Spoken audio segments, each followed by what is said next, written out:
Chicago PD Season 13, Episode 11, On the Way recap.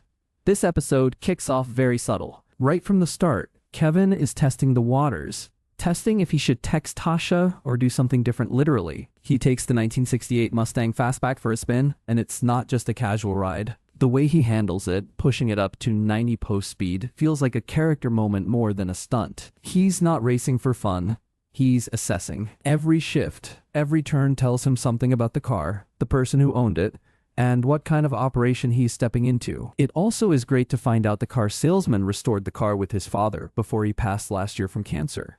You can almost feel the calculation in his hands on the wheel. It's a quiet but precise way of showing Kevin's methodical side. He does rush, does deep guess, and yet he is fully aware of what he's doing. It sets the tone for the rest of the episode. Careful observation, patience, and attention that never lets up. From there, the story pulls you into something that would only happen to a Chicago PD officer.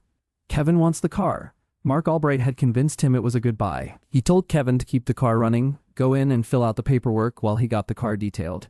As soon as Kevin goes inside, shots ring out. He goes to access the scene, and the Mustang is being stolen.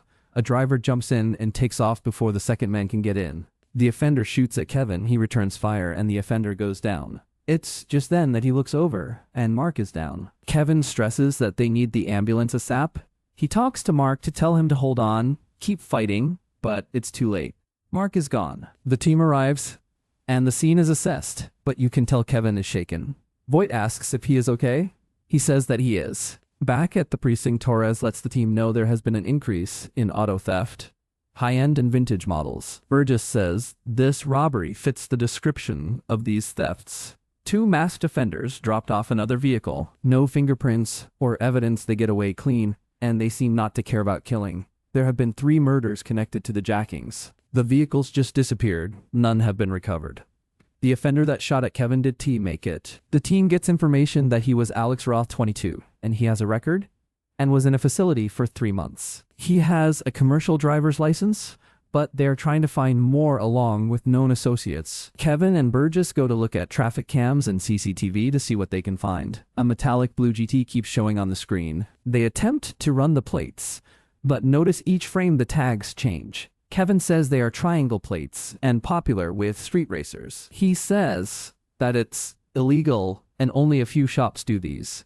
The team goes to investigate. Torres and Imani go to a shop and ask for Casper. As soon as they ask, a gentleman starts to run. They catch him and let him know they are looking for a name and who drives the blue GT. He gives up Lolo. Lawrence Vaughn, he is 22, and he met Alex in CDL school. No record, he is clean.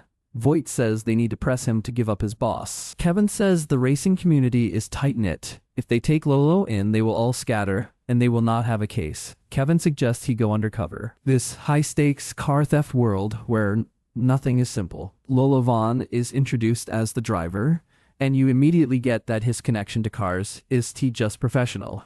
It's personal. You can tell how much he cares about his GT and the racing scene. When Kevin approaches him, there's a natural friction. Lolo insists he's just a driver, and at first, that seems like a convenient cover, but it's layered. He loves what he does, he knows the rules, and he's cautious. And when Kevin starts probing, you can see Lolo measuring whether he can trust this stranger or if this is going to spiral into something he can't control. There is a strategy to being undercover, and we see it in full effect. Kevin is calm, collected, and almost unnervingly patient. He listens to Lolo, gathers intel, and even lets conversations drift into personal territory. This is how we learn about Lolo's background, about Alex's fate, and about the network shipping these vintage cars overseas. It's smart storytelling. Instead of dumping exposition, it feels like Kevin is feeling his way through a dangerous system, one conversation at a time. And the stakes are never over-dramatized because Mark Albright's death looms over every interaction. That loss adds weight to Kevin's choices, showing how far this operation has already gone. Over time, Lolo decides to trust Kevin, and since they know more personal things about each other, Kevin knows Lolo wants to buy his own rig and he is saving money to do so. Kevin makes Lolo an offer. He says he can put money in his pocket, he just needs to put him into his plug.